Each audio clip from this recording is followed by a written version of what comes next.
Remarks now from New York Times columnist Tom Friedman. He addressed a global economic forum earlier today. This is just over 40 minutes.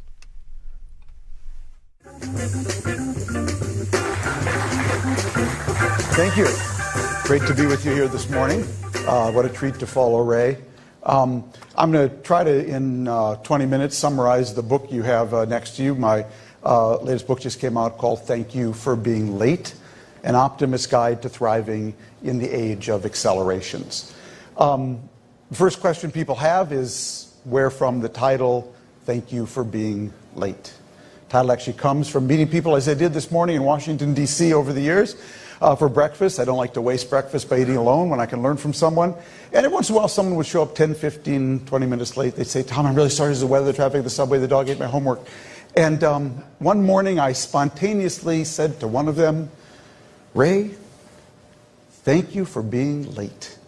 Because you were late, I've actually been eavesdropping on their conversation. Fascinating. I've been people watching the lobby. Fantastic. And most importantly, I just connected two ideas I've been struggling with for a month. So thank you for being late. People started to get into it. They'd say, well, you're welcome. Because they understood I was giving them permission to pause, to slow down, to reflect. One of my favorite quotes in the first chapter of the book is from my friend Friedman, who says, when you press the pause button on a computer, it stops. But when you press the pause button on a human being, it starts. It starts to reflect, rethink, and reimagine. And I think we have a lot of that to do right now. Now, the book was actually inspired because I paused to engage with someone who I normally wouldn't have. I live in Bethesda, Maryland. I take the subway to work, the New York Times Bureau downtown here, about once a week. And about 3 years ago now, I did that. I drive to the Bethesda Hyatt. I park in the public parking garage beneath the Bethesda Hyatt. And I take the red line into D.C. I did that 3 years ago. D.C., spent the day, work, back, get my car, timestamp ticket, go to the cashier's booth, give the guy the ticket. He looks at it and looks at me and says, I know who you are. I said, great. He said, I read your column. I said, great. He said, I don't always agree. I thought, get me out of here. But I said, well, that means you have to check. And I drove off.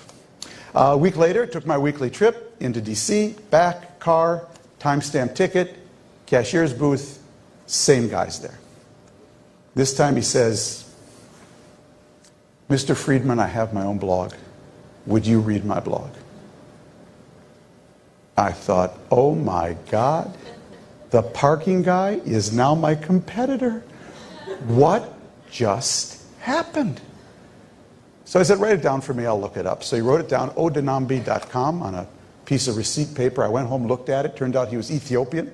Wrote about Ethiopian politics, very democracy point of view. I thought about him for a couple of days, and I decided, this is a sign from God. I should actually pause and interact with this guy. But I didn't have his email, so the only way I could do it was park in the parking garage every day. So I did that for 4 days. We finally overlapped again in the morning. I stopped my car into the gate. I said, Ayile, I'd like your email. I know his name now, Ayile Bugia. He happily gave it to me. And that night, I sent him an email. I repeat all our email exchange in the front of the book. They're quite funny. I said, I basically said, I have a proposition for you. I will teach you how to write a column if you will tell me your life story. And he basically said, I see you're proposing a deal. I like this deal. And so he asked that we meet at Pete's Coffee House in Bethesda, up near his office. And we did that 2 weeks later. And I presented him with a 6-page memo on how to write a column. First time I'd really sort of put it all together in this way. And he told me his life story. I'll leave his life story aside, and you can read it in the book. What I explained in my memo is that a news story is meant to inform. And it can do so better or worse. I can write a news story about this event. But a column is meant to provoke. So I'm either in the heating business or the lighting business. That's what I do. I either do heating or lighting. I'm either stoking up an emotion in you, or I'm illuminating something for you. And ideally, if I do both together, I will produce one of several reactions that tell me I produce heat or light. You'll read my column and you say, I didn't know that. I never looked at it that way. I never connected those things. Your favorite, you live for this. You said exactly what I felt but didn't know how to say. God bless you.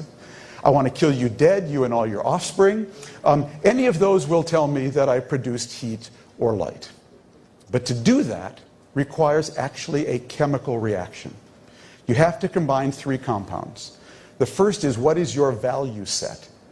What is the worldview you're trying to promote? Are you a communist, a capitalist, a neocon, a neoliberal, a Keynesian, a libertarian? Second, how do you think the machine works? So the machine is my shorthand for what are the biggest forces shaping more things in more places, in more ways, on more days.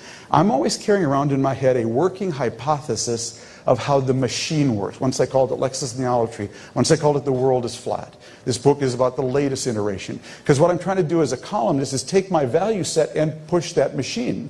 And if I don't know how it works, I either won't push it or I'll push it in the wrong direction. And lastly, Ray alluded to this, what have you learned about people and culture? Because there's no column without people. How the machine affects people and culture, how people and culture affect the machine. Mix those together, stir, let it rise for 45 minutes, and bake. And if you do it right, you'll produce a column that produces heat or light. Well, I had 3 sessions with a Yile at Pete's Coffee House explaining this to him 3 years ago. And by the end, I started to say to my wife and to myself, what's my value set? I'm not really a Republican or a Democrat. I'm very eclectic in my views. Where did it come from? How do I think the machine works today? And what have I learned about people and culture? And I decided that was the book I wanted to write. And that's the book you have next to you. So let me just focus on one aspect of it, how I think the machine works today, because that's the flywheel I think that's driving everything. I think that what's shaping more things in more places, in more ways, on more days, is that we are currently in the middle of three nonlinear accelerations, all at the same time, with the 3 largest forces on the planet, which I call the market, Mother Nature, and Moore's Law. So Moore's Law, coined by Gordon Moore, the speed and power of microchips will double every 24 months roughly. Now it's closer to 30, never mind. That's an exponential that has actually held up now for over 50 years. If you put it on a graph, it looks like a hockey stick. Mother Nature, for me, is climate change, biodiversity loss, and population. Put it on a graph, it looks like a hockey stick. And the market, for me, is digital globalization. Not your grandfather's globalization. Not containers on ships, that's actually going down. But what is exploding is the fact that everything is now being digitized and globalized through Twitter, Facebook, PayPal, Instagram. Put it on a graph, it looks like a hockey stick. We're in the middle of 3 hockey stick accelerations all at the same time in the 3 largest forces on the planet, and they're all interacting with one another. More Moore's Law drives more globalization drives more climate change and solutions. And the argument of the book is that these accelerations and their interaction isn't just changing your world, it's fundamentally reshaping it. And it's reshaping 5 realms: politics, geopolitics, ethics, the workplace, and community. First part of the book is about the accelerations, the second part is about the reshapings. So let me just talk quickly about this flywheel, the one Ray alluded to, in technology. And my chapter on this is called What the Hell Happened in 2007? 2007. Such an innocuous year. What is this guy talking about? Well, here's what happened in 2007. In 2007, at the Moscone Center in San Francisco, Steve Jobs first introduced the iPhone. He set us on a path to putting a handheld internet-enabled computer into the hands of every person on the planet. But that's not all that happened in 2007. In 2007, Facebook came out of high schools and universities and was made available to anyone with an email address. It went global, actually late 2006. In 2007, a company called Twitter, which was founded in 2006, went global. In 2007, the most important software you've never heard of, called Hadoop, which basically has formed the basis for big data by enabling 1 million computers to work as one computer, opened its doors and launched its software. In 2007, the second most important company you've never heard of, GitHub, opened its doors. Now the world's largest repository of open source software and growing at an incredible clip. In 2007, Google put out a new operating system called Android. In 2007, Google bought a company called YouTube. In 2007, Jeff Bezos came out with something called the Kindle. In 2007, IBM started a cognitive computer called Watson. In 2005, Michael Dell retired. He had enough. In 2007, he came back to work. He realized what had happened around him. Ever seen a graph of the cost of sequencing a human genome? Sorry, go back one. Go through these, sorry. Never launches the first one right. There he is. Here's a graph of the cost. It starts at $100 million in 2001 to sequence one human genome. Do you notice a waterfall there? In 2007, the price begins to collapse and take us toward basically $1,200 from 100. 2007 was the pivotal year.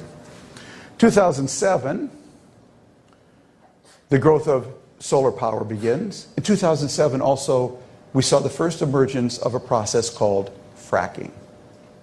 Because, of course, the combination of GPS and big data enabled that. This is the cost of generating a megabit of data and the speed with which we can actually transmit it. This is the foundation of social networking. Notice when the lines cross, right around 2008. In other words, the price collapsed and the speed took off right around 2008. This is Moore's Law. This is cloud computing. Let's see, when did cloud computing start? Well, the first time we detect it is 2008. In other words, it started in 2007. What happened in 2007, friends, I think will be understood in time as the single greatest technological inflection point since Gutenberg invented the printing press. And we completely missed it because of 2008. What happened in 2007 is our physical technologies just took off. Like we were on a moving sidewalk in an airport that suddenly went from 5 miles an hour to 50 miles an hour. And we all felt it. We all literally felt the ground moving under our feet. And then 2008 happened, and all the social technologies we needed to go along with this acceleration in physical technologies, the learning, the adaptive mechanisms, the new management systems, the regulation and deregulation, all froze. And we've been living in that disjunction. This is a graph that Astro Teller, who runs Google X, just did on the back of actually an IBM sticky for me. And it really just sort of describes in brief where we are. The blue line is the average rate at which societies and human beings adapt to change over time. It has a positive slope, but it's very gradual. The white line is technology. Let's call that Moore's Law. Now, if you lived in the 11th century or the 12th century, life really didn't change. But then we get Galileo and Copernicus, and obviously this is just a sketch, Intel, Moore's Law, and suddenly the line goes due north. Then Astro drew that diamond there, and he said, we are here. We're at a point now where technology is evolving faster than the average human being in society can adapt. Our challenge, this is what politics is going to be about, is that dotted line. How do we learn faster and govern smarter in order to get more people at the rate of change of technology to be able to adapt? What actually happened between 2000 and 2007 was this.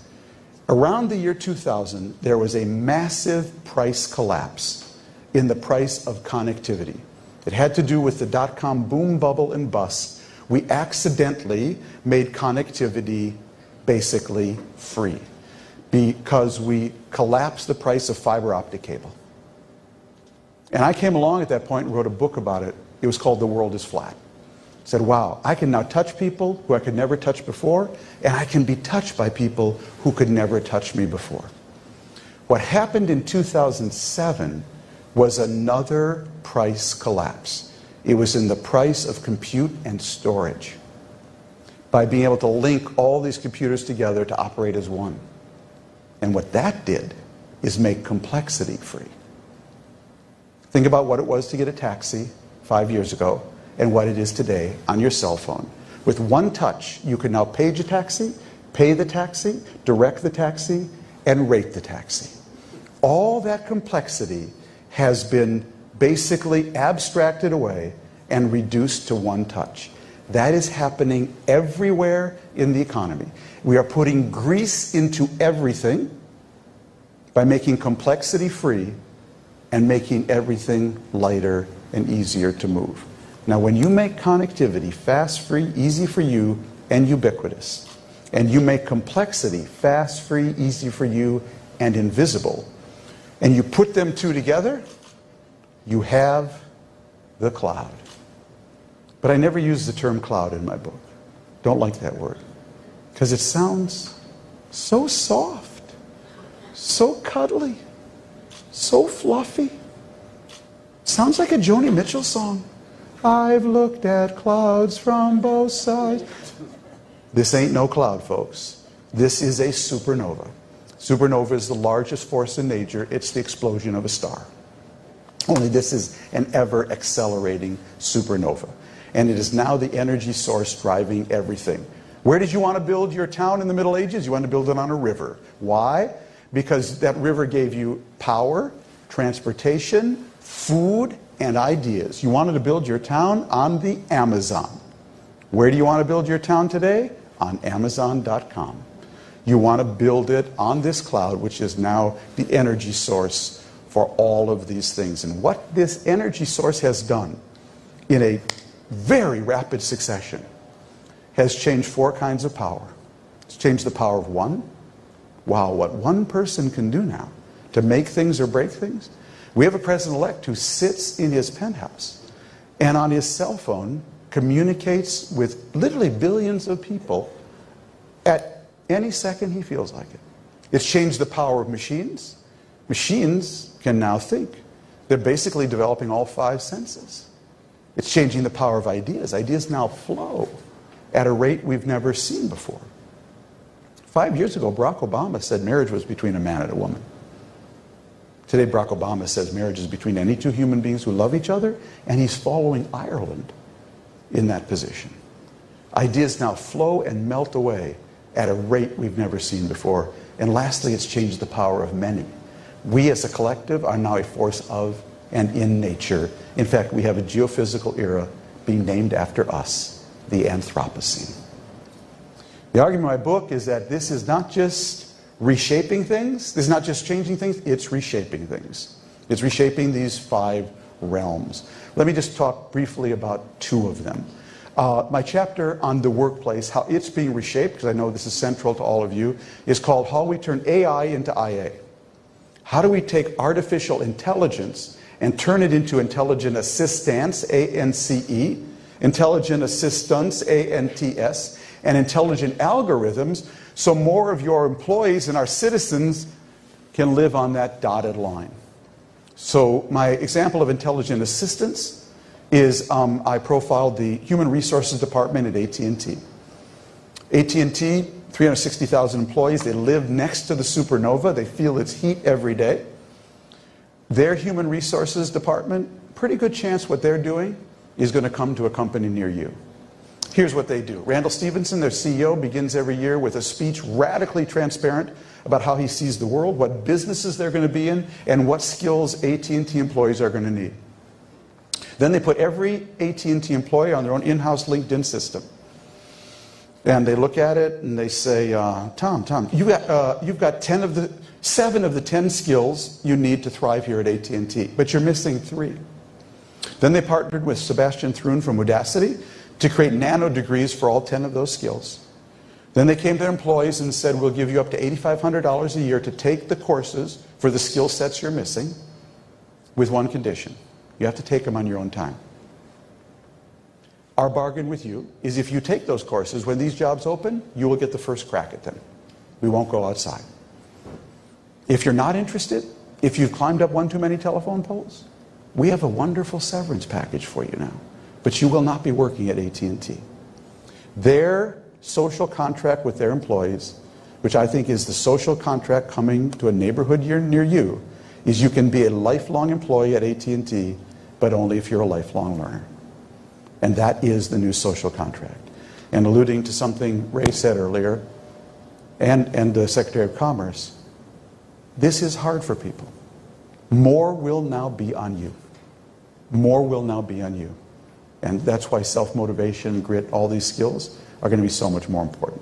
Intelligent assistant, my example of that is Qualcomm, another company hugely important you've never heard of. They made the guts of your cell phone.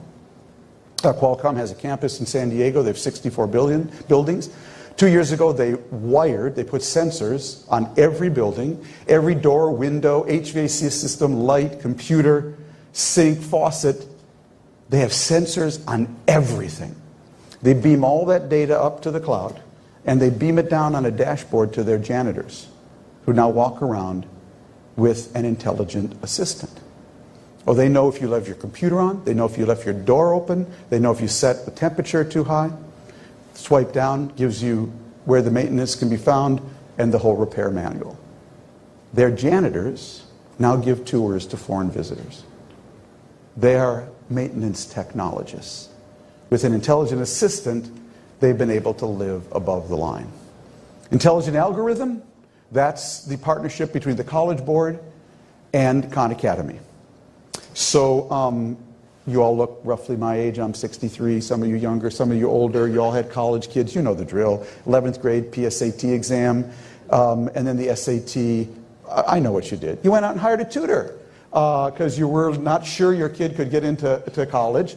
And at $200 a crack, you had to pay some knucklehead to help your kid in algebra and calculus and on their writing. We all did it. Don't feel bad. Completely rigged game, though.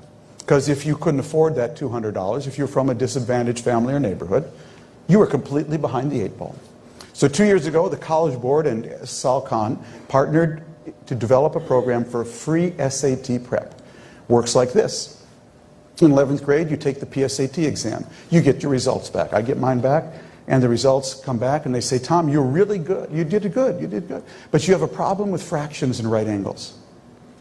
Then it takes me directly to a Khan Academy site devoted just to the fractions and right angle problems I missed. If I do well there, it takes me to another site that suggests maybe I could do AP Maths in 12th grade.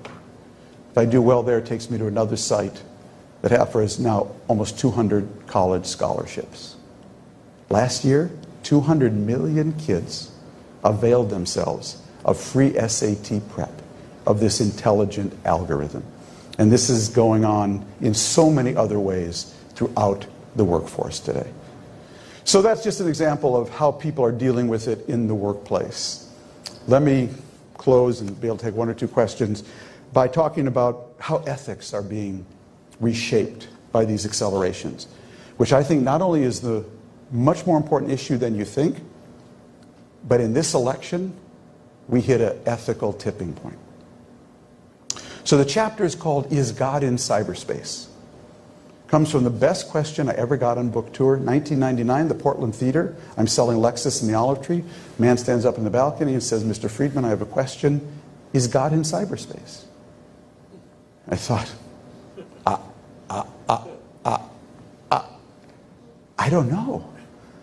And I felt like a complete idiot. So I went home and I called my rabbi, my spiritual teacher. He's a Talmudist named Zvi Marx. He lives in Amsterdam. I got to know him at the Hartman Institute when I was the New York Times correspondent in Jerusalem. He's married to a Dutch priest, very interesting character. I called him in Amsterdam. I said, Zvi, I got a question I've never had before. Is God in cyberspace? What should I have said? And he said, well, Tom, in our faith tradition, we have two concepts of the Almighty. One is that He's Almighty.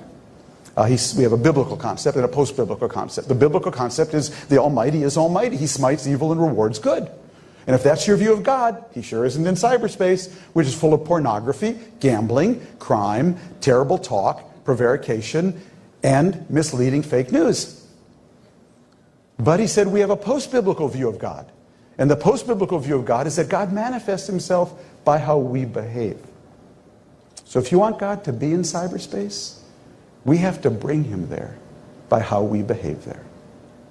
Well, I took his answer and I put it into the paperback edition of Lexus and the Olive Tree, and I completely forgot about it for 20 years. I started working on this book, and I found myself telling that story over and over.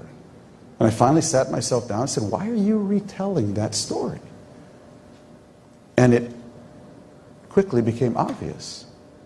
It's because everything is now moving to cyberspace, where we learn, where we reach our readers, where we find a partner for life, where we do our business, where we communicate. Everything is moving into a realm where we're all connected, but no one's in charge. So the first phase of this was kind of cool. Look at me. I'm my own publisher. Look at me. I'm my own journalist. Look at me. I'm my own political fundraiser. It all felt really cool and new. And then in this election, we hit a critical mass. Look at me. I can make up the news. What was the word of the year by the Oxford English Dictionary? It came out last week. Post-truth. All our lives are now moving into a realm where we're all connected, but no one's in charge. Oh, Mark Zuckerberg's got an answer. The algorithm will do it. Really? I tell the story in the book of how YouTube was running Miller beer ads on ISIS videos. And you know who was doing that?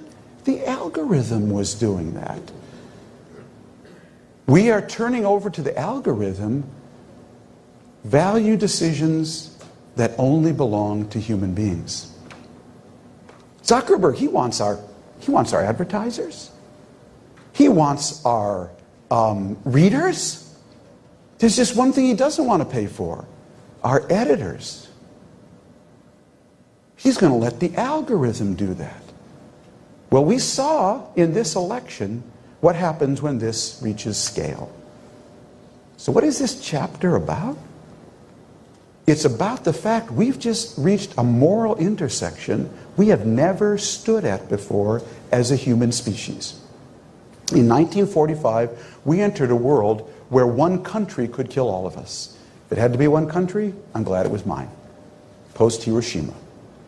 I believe we're now entering a world where one person can kill all of us, and all of us could fix everything.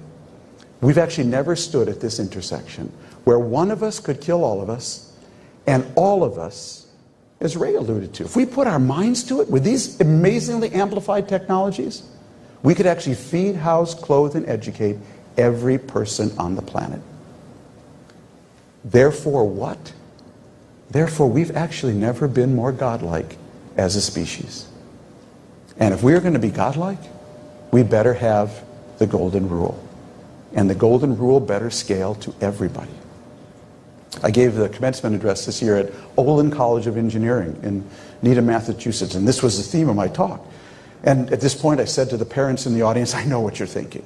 You paid $200,000 so your kid could get an engineering degree. And there's a knucklehead up there telling you that what is really important is, did they learn the golden rule? Is there anything more naive?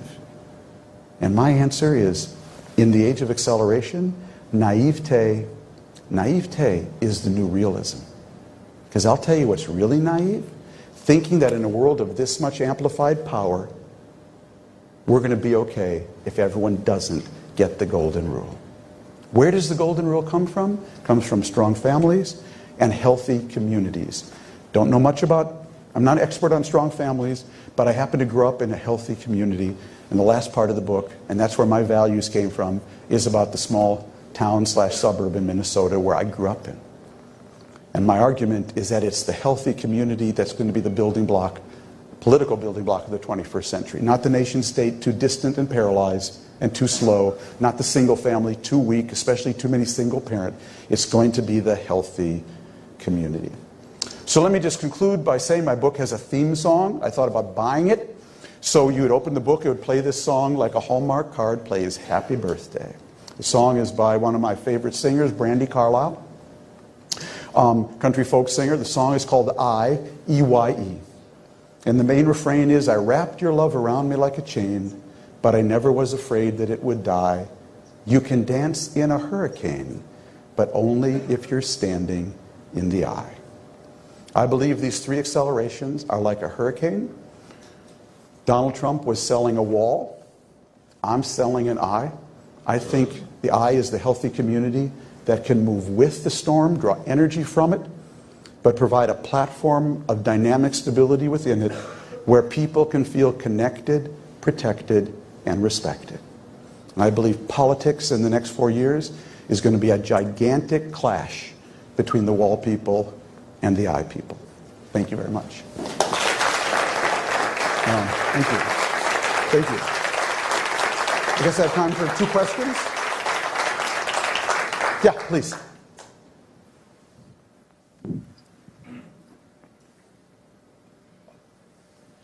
Hi, I'm Jose. I run a tech business. Started in 2007. I absolutely, that chart for me is mind-blowing and really an eye-opener, and I couldn't agree more. What strikes me is what's written there, learning faster and governing smarter. We never had as much access to information as we have today. Post-Brexit, I'm based in London, Google's top search was, if I'm not mistaken, what is the EU? Yeah, what is Brexit, yeah. Or what is Brexit? So we live in a world where people do have the tools to learn fast and governments to govern smarter. It seems to me that what happened is that at that intersection you have there, human beings do what we all do when we don't understand something, when we fear something, we regress. Yes. So my question is, how can we go back and walk that dotted line, and how can we all in this room help in that journey? Because I agree with you, it needs to be an effort from all of us. Well, thank you. It's a very important question. And I wouldn't tell you I have a simple answer. I mean, I worked on this book harder than I've ever worked on any book I've written. It took me longer. My publisher let me go to 1 column a week because I could never have done it otherwise. And I had some really unusual experiences in writing this book. The first was an experience I've never had before.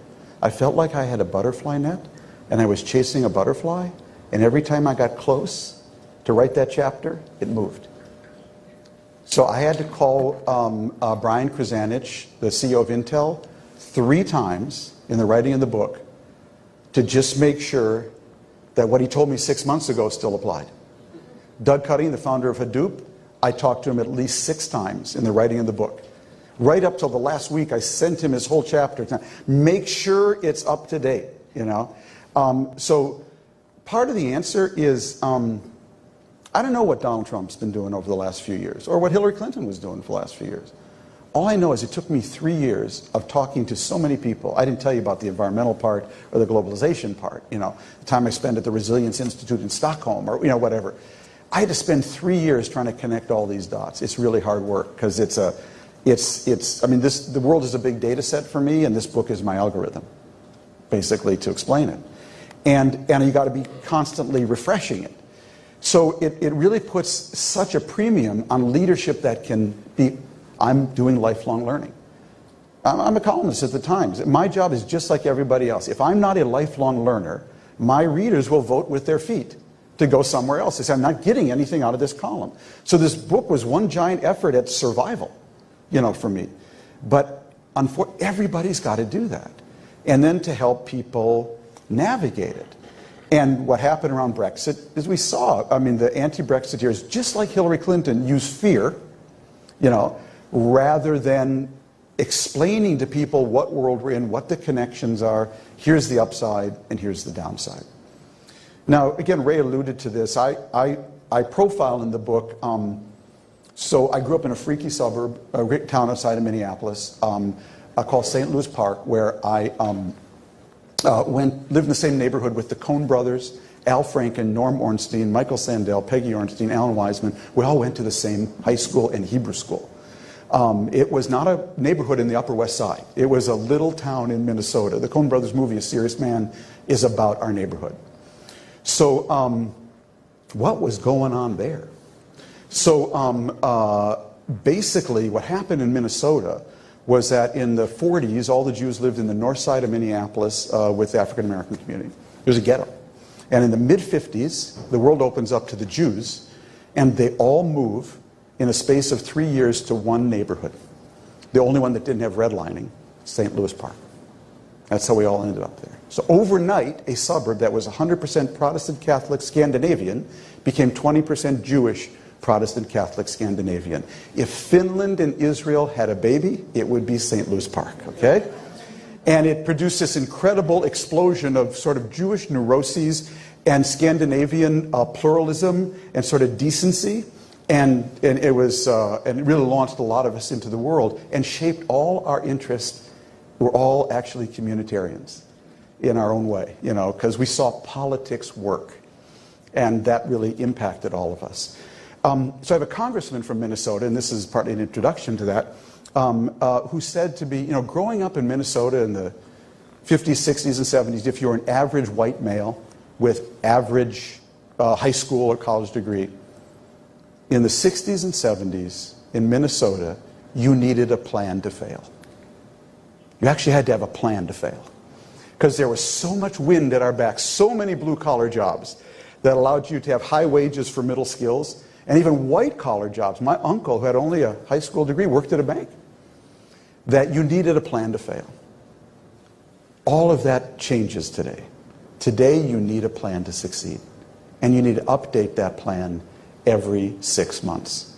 I'm a big fan of Reid Hoffman's book, The Startup of You, because it's all about how more now is on you.